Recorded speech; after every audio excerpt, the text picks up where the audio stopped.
आइए हम परमेश्वर की आराधना में चलते हैं। रब की होवे सना हमेशा, रब की होवे सना, हालेलुया। रब की होवे सना हमेशा, रब की होवे सना, रब की होवे मदा सराई, रब की होवे मदा सराई, उसके नाम की सना, उसके नाम की सना हमेशा, रब की होवे सना, हालेलुया। रब की होवे सना हमेशा, रब की होवे सना, रब के घर में होवे शिकायत, रब के घर में होवे शिकायत, उसकी हम दो सना, उसकी हम दो सना हमेशा, रब की होवे सना, हालेलुया। रब की होवे सना हमेशा, रब की होवे सना। बाहों में है वो कैसा कातिल, बाहों में है वो कैसा कातिल, उसकी कुदरत बता, उसकी कुदरत बता हमेशा, रब की होवे सना, हालेलुया। रब की होवे सना हमेशा, रब की होवे सना। जय के जोर से फूको नसीबे, जय के जोर से फूको नसीबे, बरबत बीन बजा, बरबत बीन बजा हमेशा, रब की होवे सना, हालेलुया। रब की होवे सना हमेशा, रब की होवे सना। बांसुरी पर सुना सुरे स्तुति, बांसुरी पर सुना सुरे स्तुति, जन जन साज बजा, जन जन साज बजा हमेशा, रब की होवे सना, हालेलुया। रब की होवे सना हमेशा, रब की होवे सना। सारे मिलकर ताली बजाओ, सारे मिलकर ताली बजाओ, गाओ रब की सना, गाओ रब की सना हमेशा, रब की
मेरी जिंदगी तू है जिंदा साथिया तूने ये किया तू ना बोलूं फिर मैं तेरी जय जयकार ना बोलूं फिर मैं तेरी जय जयकार जय जयकार जय जयकार तूने मेरे लिए क्या कुछ न किया जय जयकार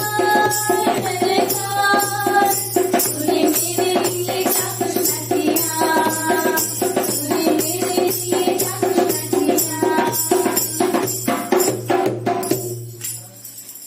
धन्यवाद परमेश्वर। हाँ आपका प्रभु यीशु, धन्यवाद करते परमेश्वर कि आपने हमारे लिए सब कुछ किया है परमेश्वर पिता।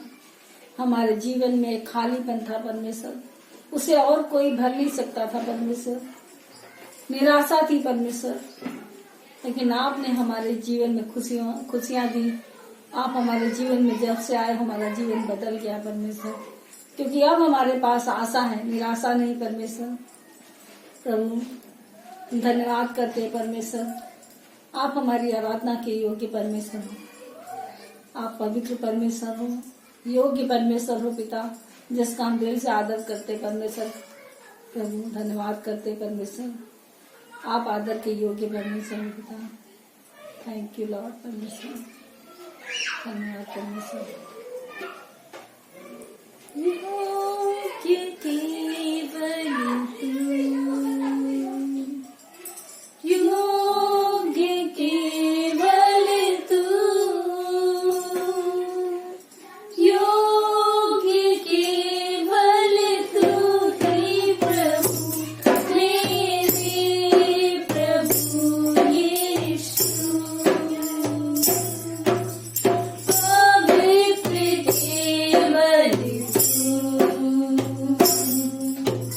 पवित्र केवल तू, पवित्र केवल तू ही प्रभु मेरे प्रभु यीशु। आदर और महिमा हो तेरी, आदर और महिमा हो तेरी, आदर और महिमा हो तेरी प्रभु मेरे प्रभु यीशु। पवित्र केवल तू, पवित्र केवल तू, पवित्र केवल तू ही प्रभु मेरे प्रभु यीशु। आदर और महिमा हो तेरी, आदर और महिमा हो तेरी, आदर और महिमा हो तेरी प्रभु मेरे प्रभु यीशु, मेरे प्रभु यीशु। धन्यवाद परमेश्वर पिता, आप आदर के योग्य परमेश्वर, सच में परमेश्वर पिता, राजाओं के राजा, प्रभु के प्रभु, सर्वशक्तिमान परमेश्वर। प्रभु आप पवित्र परमेश्वर हो पिता। प्रभु यीशु आपके जैसा कोई नहीं है, कोई नहीं है जिसने हमारे लिए जान दी हो, कोई नहीं है परमेश्वर जिसे पिता कह के बुलाए परमेश्वर, क्योंकि पिता का हृदय परमेश्वर सिर्फ आपके पास है, जो अपने बच्चों के लिए तड़पता है, जो अपने खोए हुए बच्चों को ढूंढता है परमेश्वर। प्रभु धन्यवाद परमेश्वर कि आप हमारे पिता हो, धरती और आसमान को बनाने वाले परमेश्वर। धन्यवाद करते यीशु मसीह, आपके जैसा दूसरा कोई नहीं। आपके चरणों में परमेश्वर ये धरती आसमान झुकता है परमेश्वर। धन्यवाद परमेश्वर कि सृष्टि आपकी आराधना कर रही है और हम भी आपकी आराधना करते हैं परमेश्वर। धन्यवाद पिता, थैंक यू लॉर्ड। यीशु मसीह तेरे जैसा है कोई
प्रभु आपके जैसा प्रेम कोई नहीं कर सकता।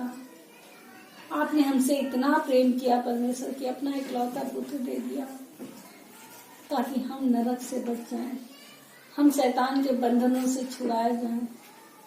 धन्यवाद परमेश्वर, धन्यवाद हमें अधिकार देने के लिए कि हम आपकी संतान कहलाए, हम आपको पिता कह के बुला सकते हैं। धन्यवाद परमेश्वर, आपके अद्भुत प्रेम के लिए हम दिल से धन्यवाद करते परमेश्वर।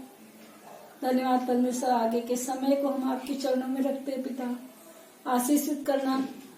और परमेश्वर जो भी संदेश आता है परमेश्वर आपकी ओर से हो, हम सबके हृदय को खोल देना परमेश्वर, ग्रहण करने वाले बन सके परमेश्वर। वचन को सिर्फ सुने ना, उसके अनुसार हम सबका जीवन हो परमेश्वर। कलीसिया के हर एक भाई बहन के आप हृदय को खोलना परमेश्वर, उनके आत्मिक कानों को खोल देना परमेश्वर, आपकी आवाज को सुनना सीख सके परमेश्वर। आज के दिन में परमेश्वर आपका संदेश हम सबके जीवन को परमेश्वर आपके आशीषों से भर दे, आपकी शांति आपके आनंद से भर दे परमेश्वर, और आपके लिए हम सब निर्णय लेने वाले बन सके। धन्यवाद करते, पाशी को भी आपके चरणों में रखते अगुवाई देना परमेश्वर। प्रभु धन्यवाद परमेश्वर, आगे का समय हम आपके चरणों में रखते हैं, सारा आदर महिमा आपको देते हैं। प्रार्थना विनती हमारे उद्धार करता प्रभु यीशु के नाम से मांगते, आमीन।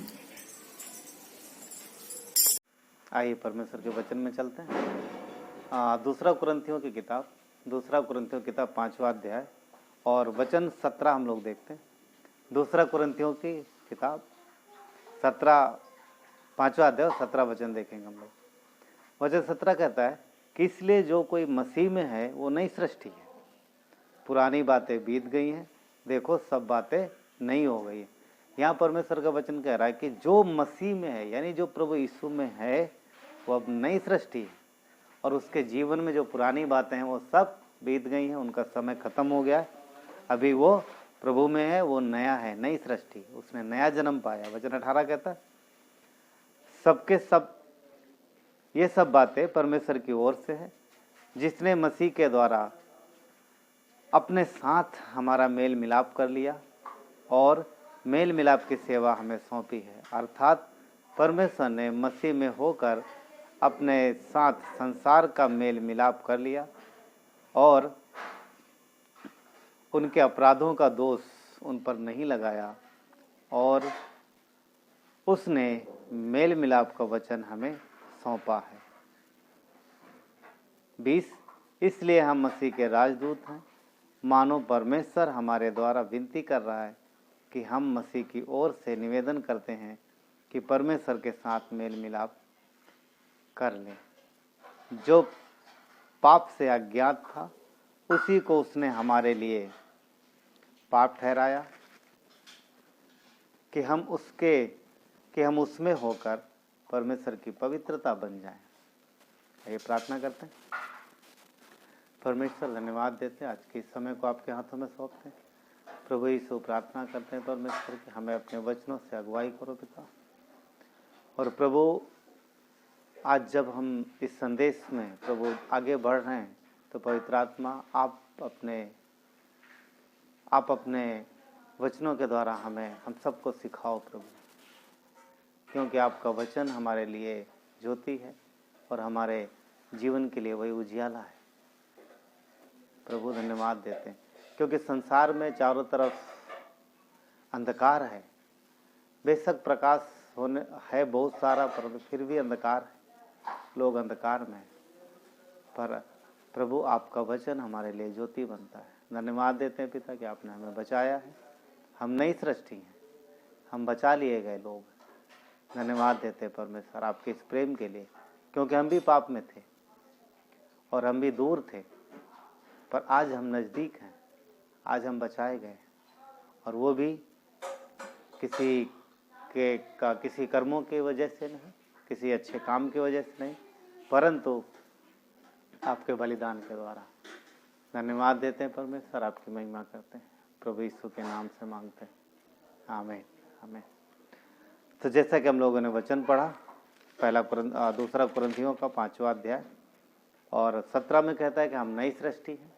नई सृष्टि यानी कि हम नए हैं, यानी हमारा पुराना जीवन जो कि हमें स्वाभाविक तौर पे मिला था, मसीह पे विश्वास करने के बाद यीशु के साथ क्रूस पर जब यीशु हमारे लिए क्रूस पर मरे तो उनके साथ जब हम विश्वास करते हैं तो हमारा जीवन वो वहीं ख़त्म हो जाता है। अब हम नई सृष्टि हैं। इसीलिए यहाँ पर पौलुस लिखते हैं 2 कुरिन्थियों में कि हम नई सृष्टि हैं। नई सृष्टि है और पुरानी बातें बीत गई। और यही आधार बोलता है गलातियों के 2:20 में पौलुस लिखते हैं कि हम मसीह के साथ क्रूस पे चढ़ाए गए और अब हम जीवित नहीं रहे। तो पॉइंट कहने का मतलब ये है कि शारीरिक रूप में हम बुरे कामों के लिए, सांसारिक कामों के लिए, पाप के लिए हम मर गए, परंतु अब जो हम जीवित हैं तो हमारा नया आत्मिक स्वभाव, हम आत्मिक में जीवित हैं और हम नई सृष्टि हैं और हम परमेश्वर की संतान हैं।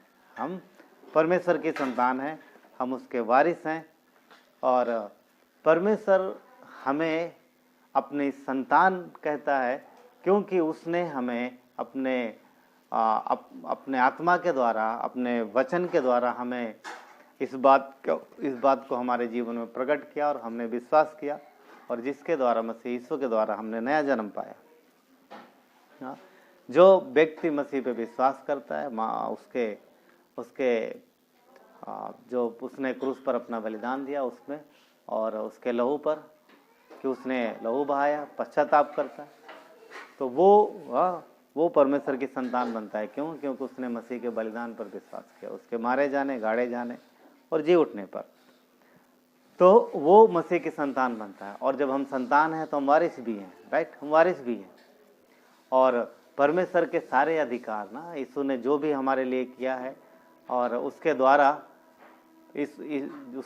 जो सारे अधिकार जो मसीह के पास हैं, मसीह के पास हैं, जो परमेश्वर के पास हैं, परमेश्वर ने जो हमें दिए हैं वो हमें मिलते हैं सारे अधिकार। क्यों? क्योंकि संतान को सारी चीज़ें मिलती हैं, संतान को सारी चीज़ें मिलती हैं और हम राजा के बेटे, क्योंकि हमारा जो परमेश्वर है वो राजाओं का राजा है।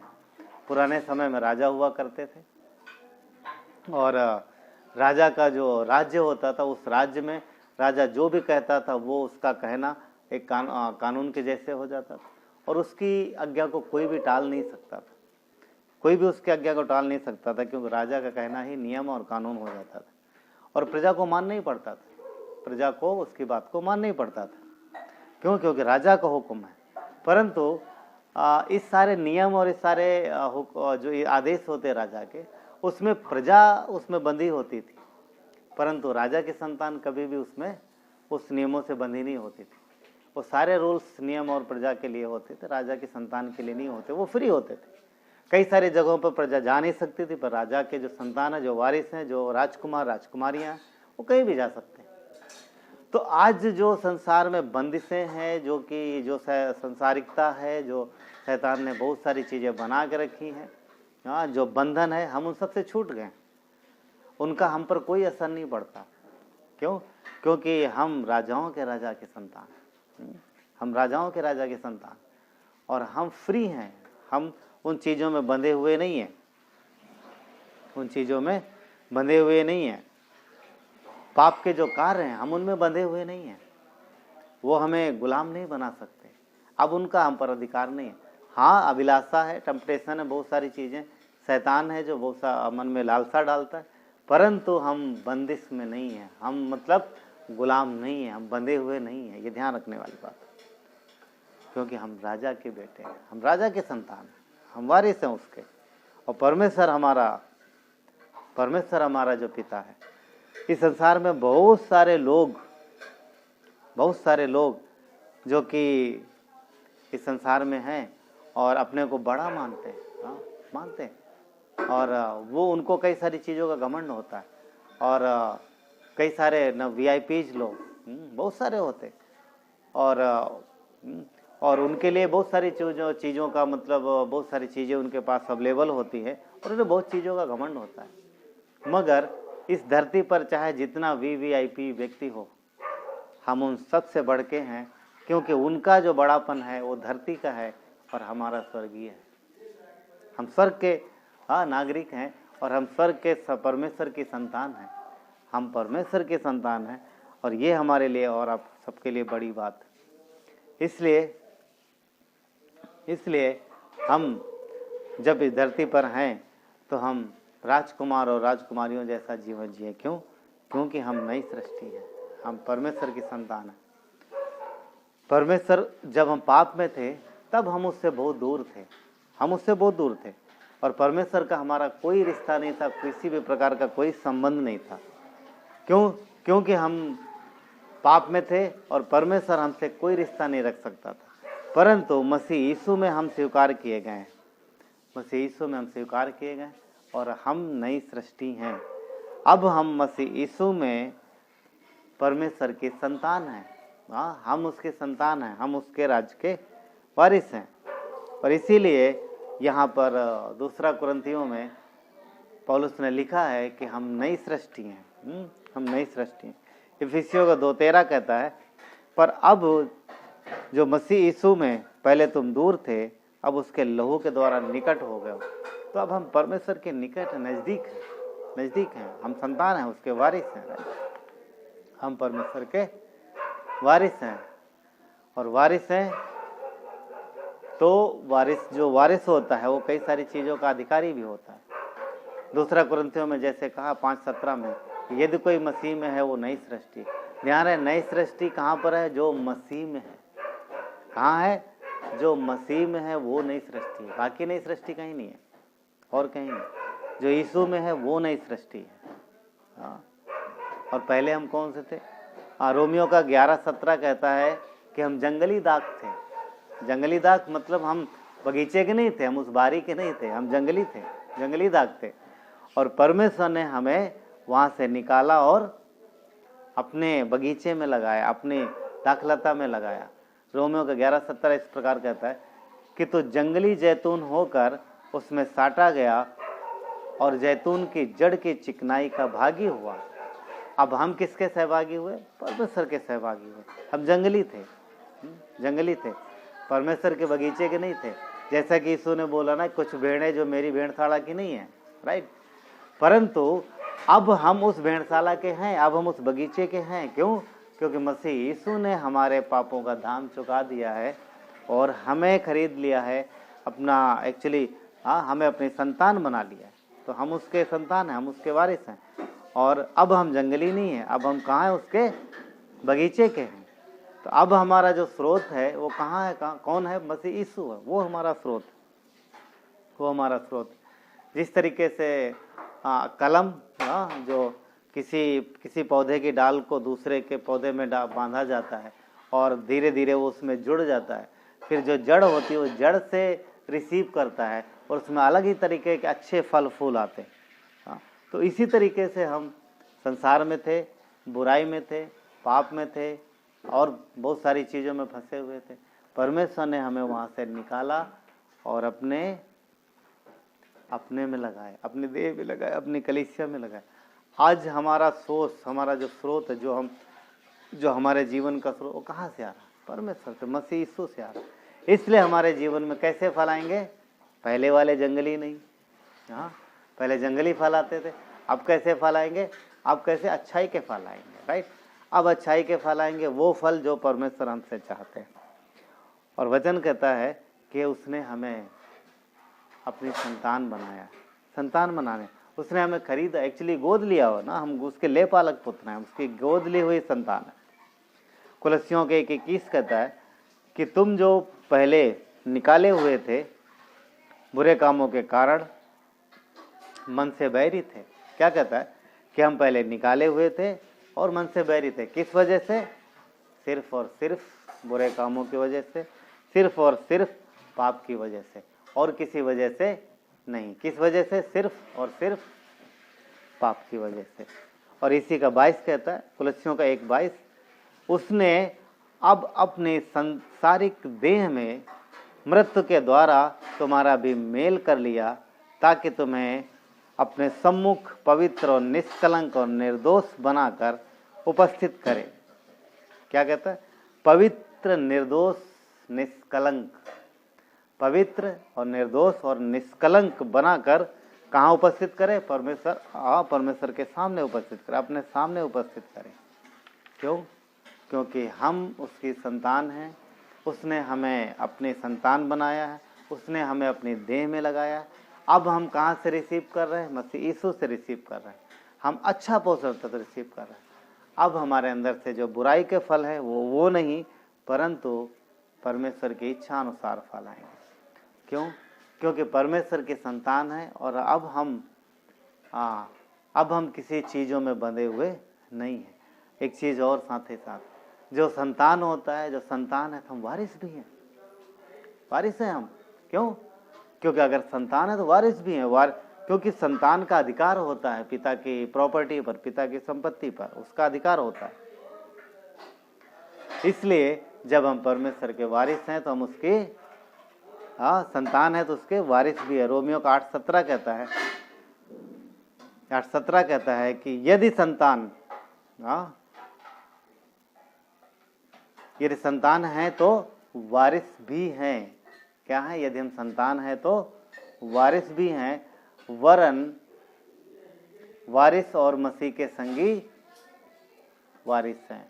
क्या है? हम परमेश्वर के वारिस हैं, मसीह के संगी वारिस हैं। कि जब हम उसके साथ दुख उठाएं तो उसके लिए महिमा भी पाए। जब हम दुख उठाएं तो महिमा भी पाए। जो संतान है, संतान वारिस होती है और हम परमेश्वर के वारिस हैं। और ये अधिकार संतान को जन्म से ही मिल जाता है। तो हमारा नया जन्म कब हुआ? यानी हमारा जन्म कब हुआ मसीह में? जब हमने उस पर विश्वास किया। उस समय हमारा नया जन्म हुआ और तभी से हम इसके अधिकारी हैं। अब एक चीज और है, एक बात और है। अगर हम वारिस हैं, अधिकारी हैं, अधिकार रखते हैं, तो वारिस को अपने पिता की धरोहर को संभालना भी पड़ता है। पिता की धरोहर को संभालना भी पड़ता है। अगर हम दुनिया में देखें तो जो माता पिता अपने बच्चों के लिए चीजें छोड़ जाते हैं वो उनके वारिस होते हैं। और अगर उन्होंने अच्छे से उसकी देखभाल नहीं की, उस धरोहर की रखवाली नहीं की, तो धीरे धीरे नष्ट हो जाती है या फिर कोई और ले लेता है या अन्य चीजों में किसी न किसी तरीके से वो खत्म हो जाती है। तो जो संतान है वो अधिकारी होता है और उसे वो जो अधिकार की जो धरोहर है, जो विरासत है, उसकी रखवाली भी करनी पड़ती है। तो हम उसके संतान हैं। तो परमेश्वर ने हमें उस धरोहर को रखवाली करने के लिए भी कहा है। अगर धरोहर के तौर पे उदाहरण पर देखें तो आदम परमेश्वर की संतान था, राइट? पहला व्यक्ति। और परमेश्वर का प्रेम हम देख सकते हैं आदम के लिए। परमेश्वर स्वर्ग छोड़कर आदम के पास आता था, उससे बातें करता था। आप सोच सकते हैं, मनुष्य के लिए पवित्र परमेश्वर स्वर्ग छोड़कर आता था, उससे बातें करना। कहने का मतलब ये है कि परमेश्वर तो सर्वशक्तिमान है और सर्वव्यापी है, सब जगह फैला है, वो पॉइंट नहीं है। परंतु परमेश्वर आदम के साथ बातें करता था। उत्पत्ति 2:15 में परमेश्वर ने अपनी संतान को यानी आदम को जिम्मेदारी क्या? उस धरोहर को संभालने की जिम्मेदारी। काम कर, रक्षा कर, बगीचे में काम कर और रक्षा कर। ये आदम की जिम्मेदारी थी कि उस धरोहर को वो संभाले। परंतु हम और आप जानते हैं कि आदम उस धरोहर को संभाल नहीं पाया, उस विरासत को संभाल नहीं पाया। और उत्पत्ति 3 अध्याय में वो धरोहर जो कि परमेश्वर की थी, जो उसको संभालना था, उसकी वजह से शैतान के पास चली गई। वो डीठ शैतान के पास चली गई और पर आदम वहां फेल हुआ और सदा के लिए आदम का वंश यानी मनुष्य जाति तकलीफ, परेशानी, कष्ट, अलगाव, परमेश्वर से सदा के लिए अलगाव और मृत्यु में चली गई। इंसान के जीवन में आई क्या? मृत्यु, परिश्रम, तकलीफ, परेशानी, परमेश्वर से अलगाव। किस वजह से? उस विरासत को, उस धरोहर को संभाल ना पाने की वजह से। और कोई वजह नहीं, और कोई वजह, यही वजह, वो फेल हो गया, वो नहीं संभाल सका। परंतु आखिरी आदम कौन? मसीह। हमारा परमेश्वर, हमारा उद्धारकर्ता, हमारा मसीह, वो आया और उसने उस धरोहर को, पिता की धरोहर को, पिता की विरासत को अच्छे से संभाला।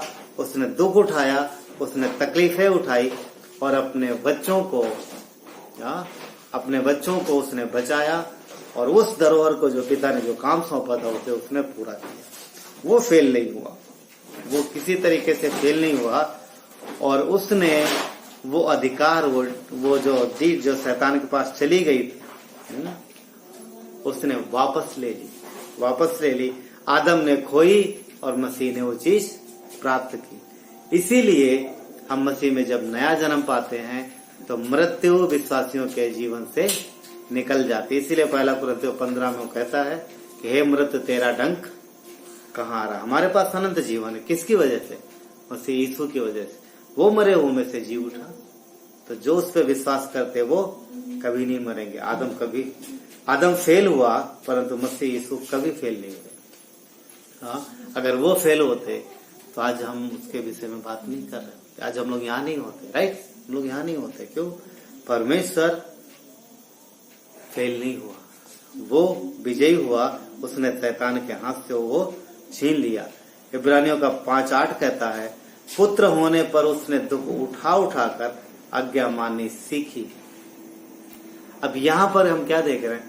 उसने तकलीफें सही, परेशानी सही, कष्ट उठाया, मगर वो फेल नहीं हुआ। आज वचन क्या कहता है कि हमें भी मसीह के लिए, हमें भी परमेश्वर के लिए कष्ट उठाना है। क्यों? क्योंकि हमारे मसीह ने, हमारे प्रभु ने कष्ट उठाया। उसने हमारे लिए कितनी तकलीफें सही। उसकी तकलीफों को देखो तो शब्द कम पड़ जाएंगे। जो उसने दर्द सहा है वो आम इंसान नहीं था, वो 100% मनुष्य और 100% परमेश्वर था। परमेश्वर ने मनुष्य के लिए कितनी तकलीफें सही है ये सोचना है। उसने तकलीफें सही और हम जरा से कष्ट से परेशान हो जाते हैं। प्रभु ये मेरे जीवन में कष्ट क्यों आ रहा? तकलीफ हमें भी सहना है। सहो तकलीफें सहो, किसके लिए? मसीह के लिए, अपने परमेश्वर के लिए हमें तकलीफें। उसने दुख सहा है, हम भी दुख सहेंगे उसके लिए, हम भी दुख सहेंगे।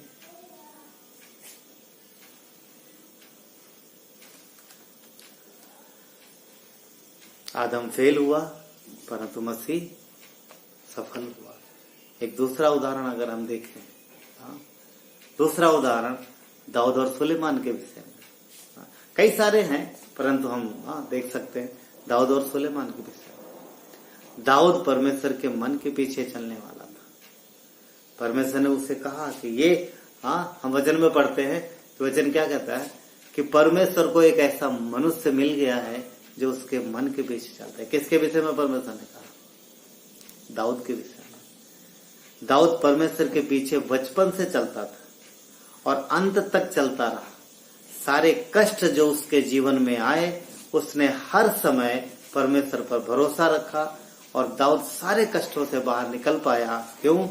क्योंकि वो अपने सामर्थ्य नहीं परंतु परमेश्वर की सामर्थ्य से सारी चीजों को करता था और सारी चीजें वो परमेश्वर के सामर्थ्य के द्वारा ही संभालता था। उसे पता था कि वो खुद से कुछ नहीं कर सकता, ना कुछ संभाल सकता है, परंतु परमेश्वर है जो उसके जीवन में बहुत कुछ कर सकता है, कर रहा है और करता रहेगा।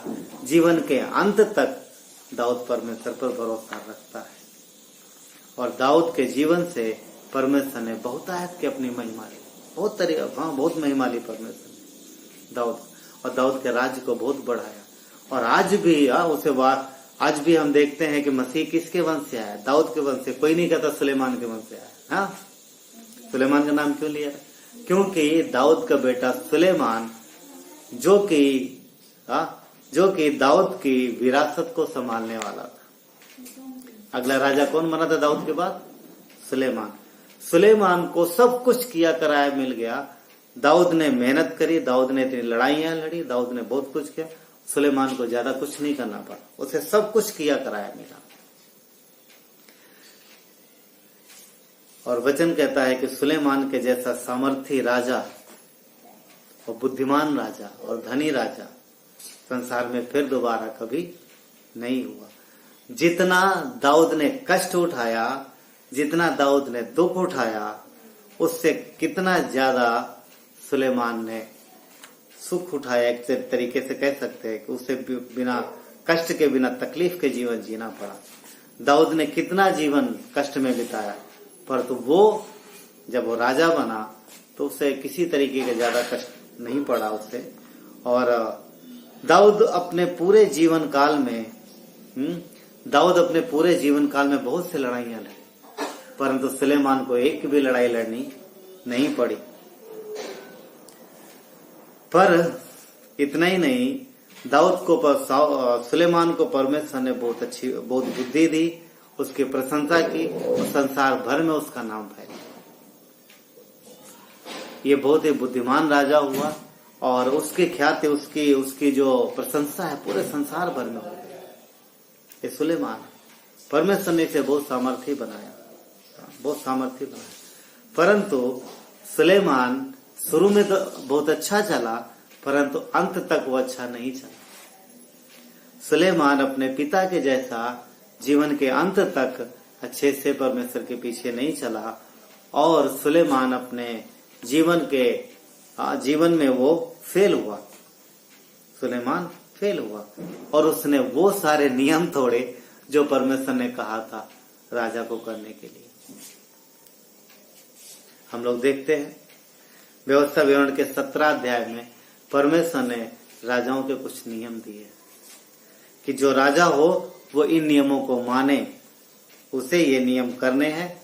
और कुछ नियम उसने कहे थे कि ये नहीं करने। एक्चुअली जो नहीं करने तो वो ये नियम है। पहला उसने क्या बोला परमेश्वर ने कि राजा बहुत घोड़े ना रखे। राजा को घोड़े रखने की जो आवश्यकता नहीं थी। क्यों? क्योंकि घोड़ा सामर्थ्य होता है और उन दिनों में जिसके पास ज्यादा घोड़े होते थे उसको युद्ध जीतने का बहुत चांसेस रहता था, क्योंकि जो घोड़ा जो सामर्थ्य है और घोड़े से युद्ध लड़ा जा सकता था, जीता जाता था। तो इसलिए राजा लोग उन दिनों में बहुत सारे घोड़े खरीदते थे, अच्छे नस्ल के घोड़े खरीदते थे, जिससे उनकी फौज की ताकत बढ़ती थी और वो किसी पर भी विजय पा सकते थे। तो सुलेमान ने बहुत सारे घोड़े बना लिए। परमेश्वर ने क्या बोला था? राजा घोड़े ना रखे, बहुत सारे घोड़े ना रखे। मगर हम देखते हैं कि राजा सुलेमान ने इस आज्ञा का उल्लंघन किया।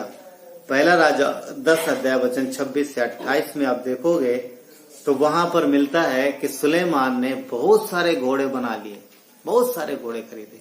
और घोड़े कहां से आते थे? मिस्र से। एक कारण और था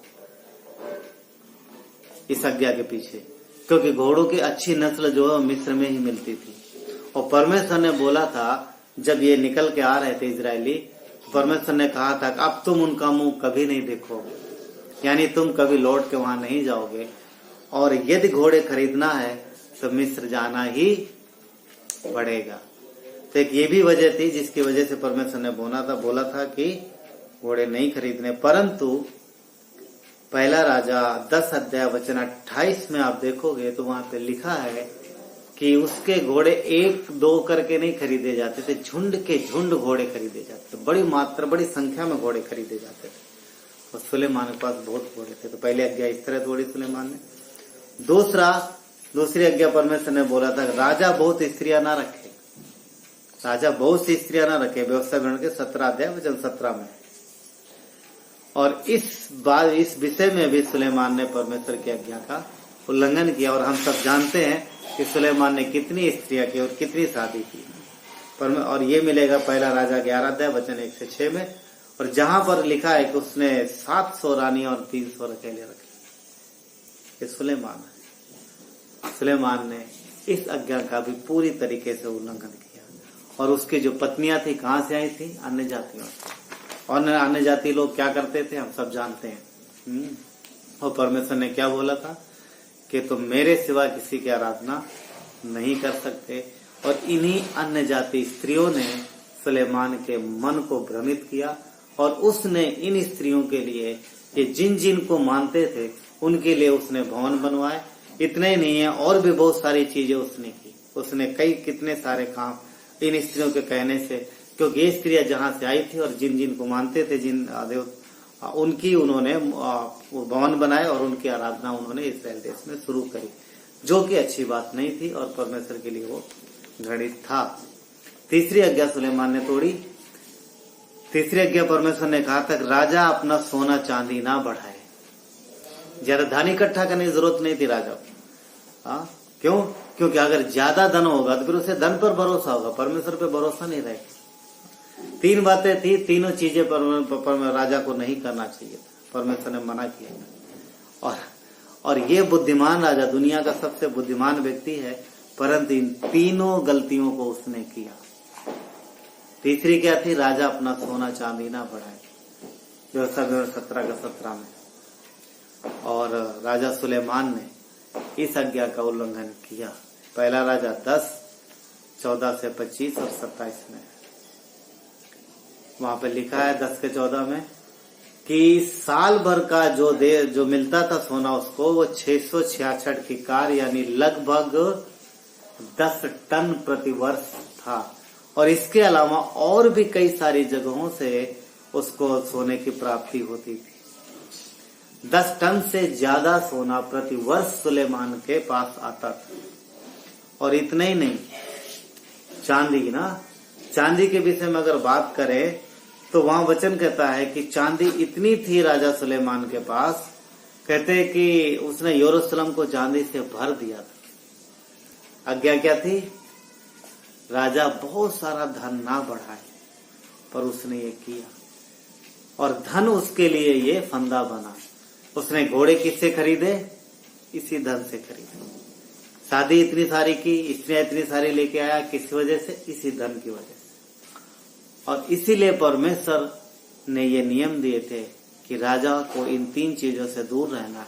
और दाऊद के जीवन में हम लोग देखते हैं, दाऊद इन तीनों चीजों से दूर रहा।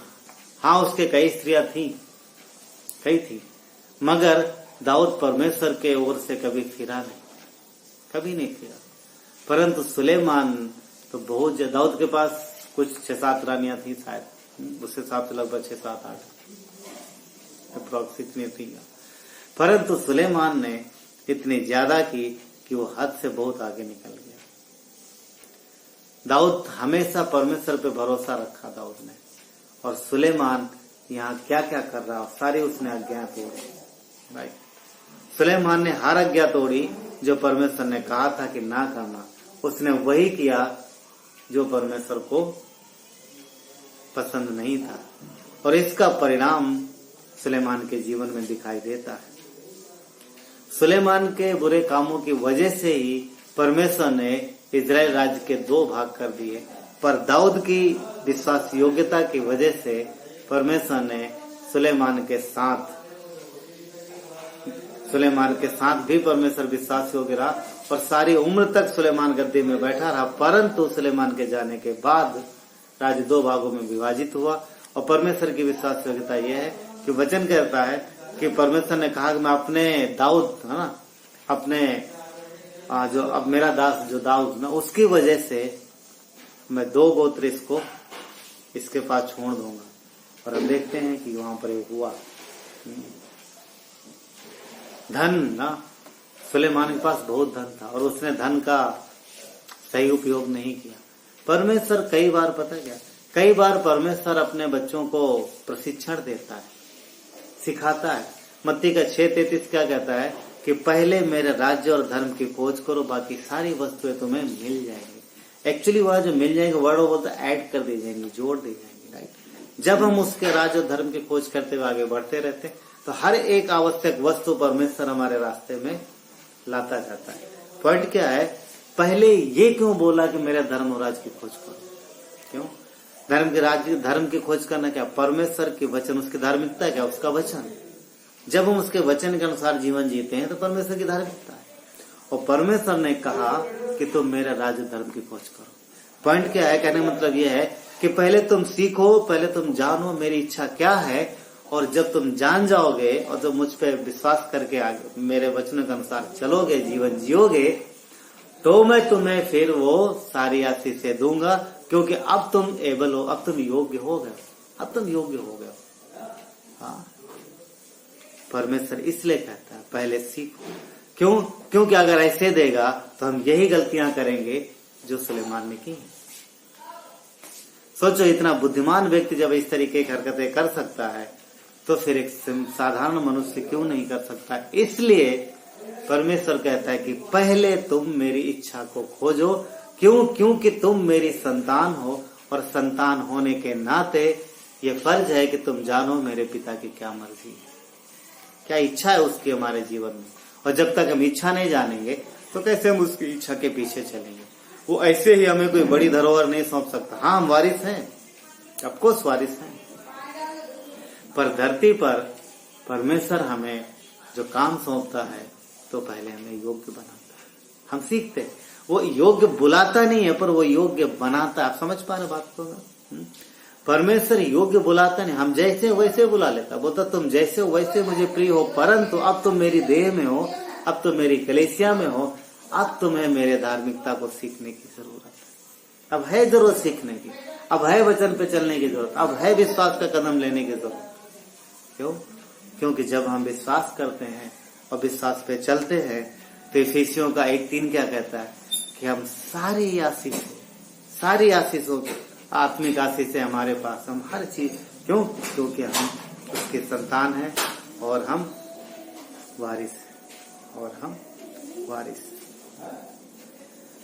हमें उसकी धरोहर की रखवाली करनी जो परमेश्वर ने हमें सौंपा है। राइट, जो परमेश्वर ने हमें सौंपा है। सुलेमान नहीं संभाल पाया, आदम नहीं संभाल पाया, पर यीशु ने सारी आज्ञा पूरी की। और हम मसीह यीशु में नई सृष्टि हैं। हम पाप के लिए मर गए, परंतु हम किसके लिए जीवित है?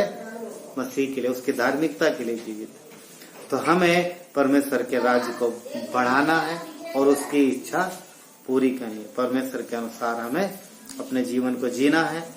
परमेश्वर विश्वास योग्य है, वो सारी आशीषें है उसने हमें मसीह में दी है। हम हर चीज के वारिस हैं।